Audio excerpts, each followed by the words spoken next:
I'm back!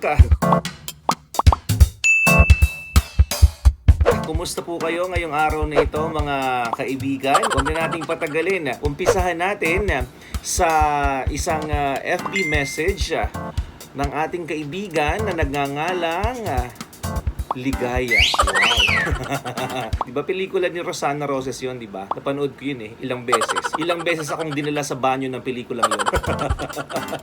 Okay, ako po si Mrs. Ligaya. 26, may asawa at 2 anak. May isasangguni po ako tungkol sa mister ko na medyo nabobother po ako kasi madalas po siyang manood ng bold sa cellphone. Nako. Oh, no! Minsan po, nag-open ako ng gallery ng phone niya. Christopher, mas marami pa po yung video ng mga porn kaysa sa video naming dalawa. Ang sabi niya sa akin, hindi naman na daw siya bata, kaya hayaan ko na lang. O ang sabi pa niya, simpleng libangan lang naman daw niya yon para sa kanya. O nahihirapan akong basahin, JJ kasi yung sulat mo, Mrs. Ligaya eh. Ang daming H ng mga letra mo. O ulitin ko, ang sabi pa niya, simpleng libangan lang yon para sa kanya. Kaya lang po, minsan kasi kahit nasa banyo siya, ang lakas ng sound ng ungol ng video na pinapanood niya. O paano ko po ba siya i-convince na burahin na yung mga video sa phone niya? Okay.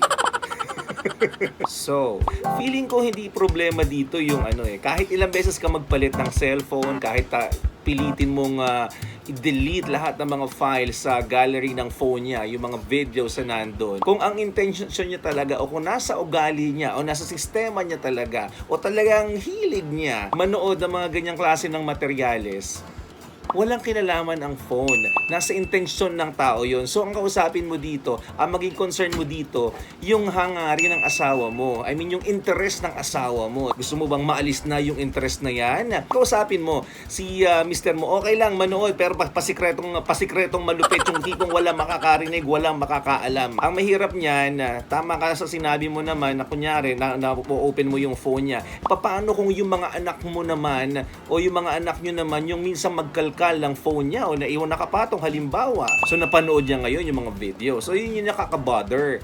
Kung hindi man kayang tanggalin sa sistema, baka pwedeng wag naman masyadong lantaran.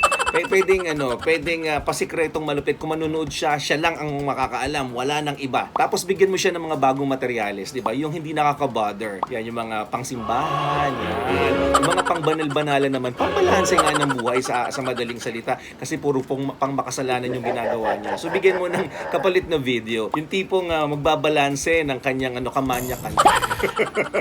Ay nako, I understand you, Mrs. Ligaya. Medyo nakaka-bother nga naman yan kung talagang pangmalupitan na yung eksena. Yung tipong parang nakikita mo sa asawa mo, parang manyak na manyak yung dating.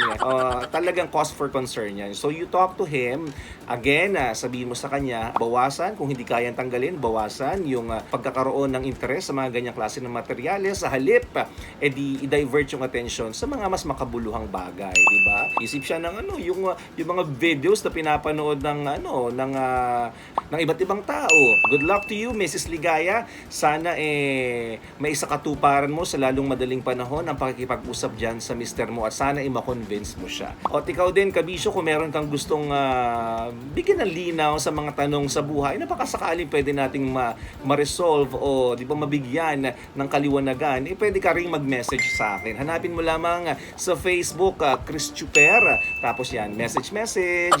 Always your number one SM radio station.